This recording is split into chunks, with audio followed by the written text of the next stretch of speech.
కూర్చోబెట్టాలా? అబ్బా తోక మళ్ళీ కూర్చోబెట్టానా?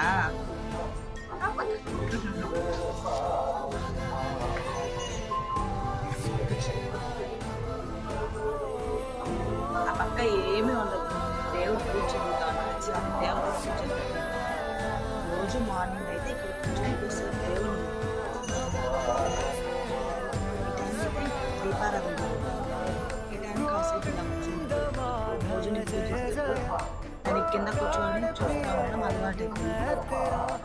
అలా ఇక్కడ కూడా కూర్చొని రోజు దేవత దీపారాధన చేస్తాను. అండ్ ఇంకొకటి మెయిన్ ఇంపార్టెంట్గా ఏమన్నా కుక్కలు తిరుగుతున్నాయో అని కూడా చూస్తాను. దాంట్లో పెడతావు ఏదో ఒక రోజు నీ తలకే దాంట్లో ఇరక్కపోతుంది అంటే నీకు అర్థం కాదు సాఫీ.